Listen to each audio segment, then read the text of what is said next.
Welcome to This Explainer.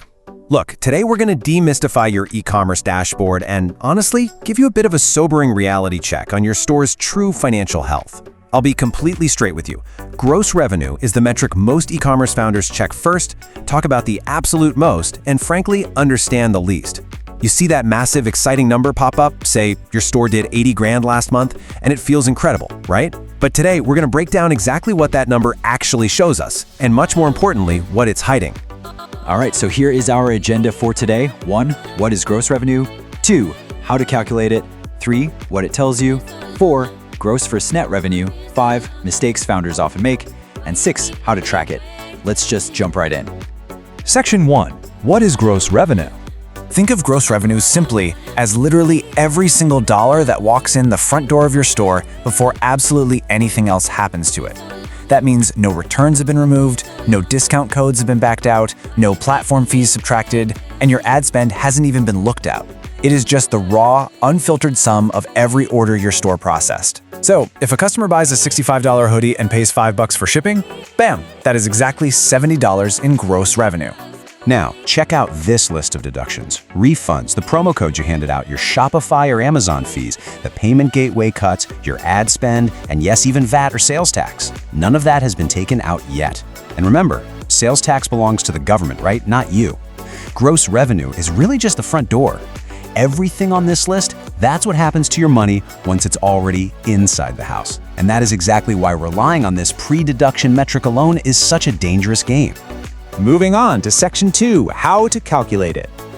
Let's put some real numbers to this. Say you run a small clothing brand. In 1 week, you sell 85 hoodies at $65, 210 t-shirts at $28, and 60 caps at $32. Plus, you collected $740 in shipping fees from those customers. You add all that up, and you get a pretty fantastic $14,065 week.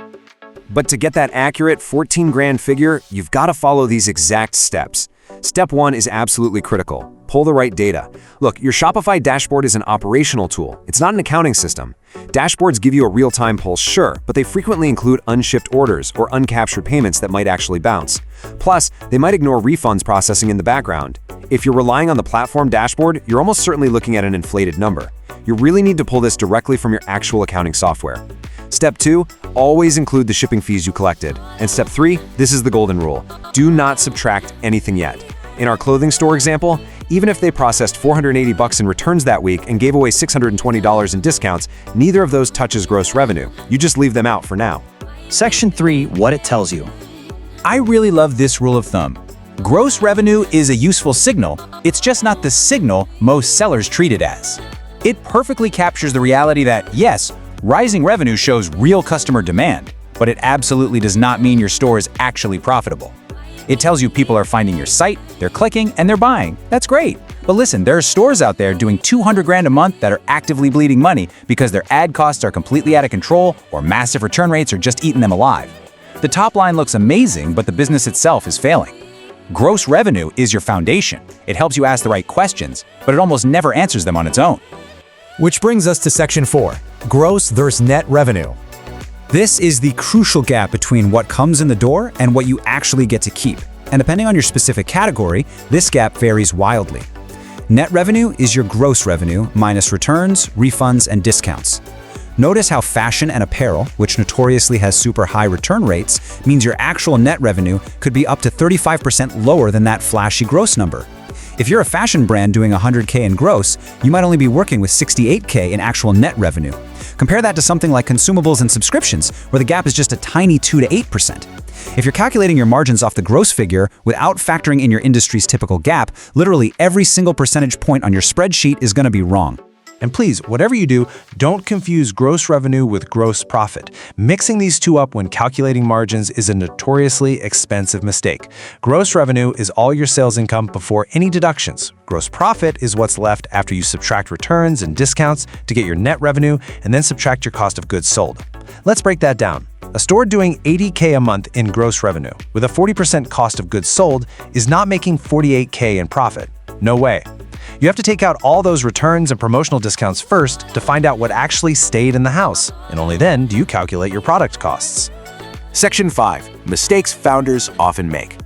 Let's tear down these common traps. Mistake number 1 is simply celebrating revenue instead of profit. Staring at that big gross number breeds complacency. You start thinking you have the cash flow for a new hire or fancy software, only to realize your net profit can't actually support it. The second, and probably the most sobering reality check, is using gross revenue for your return on ad spend, your ROAS. Say your ad campaign drove $10,000 in gross revenue. You might high-five your team for a 4x ROAS, but wait, what if that campaign also drove $2,200 in returns and $800 in discounts? Your net revenue is actually just $7,000. Boom, your ROAS just dropped to 2.8x. This completely skews things and tricks founders into scaling campaigns that are barely breaking even. Mistake 3 is ignoring the gross-to-net gap over time. If a sizing issue in a new product batch causes a slow spike in returns and you aren't tracking this gap, it'll quietly destroy your margins before you even spot it on a P&L. Finally, cross-channel comparisons without normalizing. A $100 sale on your Shopify site and a $100 sale on Amazon are not the same thing. Amazon takes 15 to 30% in fees before you even see a dime, so treating those gross numbers identically will completely wreck your financial planning. Finally, Section 6, how to track it. Let's establish exactly how you should be tracking this moving forward. First, use your accounting software as your absolute source of truth. Dashboards are for operational speed, accounting software is for financial accuracy. Second, pick a reporting cadence. At minimum, do this monthly and strictly stick to it. Third, make it a habit to reconcile your gross revenue against your actual bank payouts. The gap between what your store says you made and what actually hit your bank account, that's your combined cost structure. You need to catch widening gaps there before they compound. And lastly, never ever read gross revenue in isolation. Always look at it right next to your net revenue. I want to leave you with this absolutely brilliant thought from the source material. Gross revenue is a good starting point and a bad finish line. It's just the foundation. It tells you the demand you captured. And sure, it's the number investors usually ask for first, but those hidden layers underneath, the returns, the discounts, the cost of goods sold, that is the exact place where e-commerce businesses either thrive or completely fail. So here's my question for you today. If gross revenue is the only number you are really watching, what exactly is hiding in your gross to net gap right now? Take a hard look at your dashboard today, pull up your accounting software, and ask yourself if you are truly seeing the whole financial picture.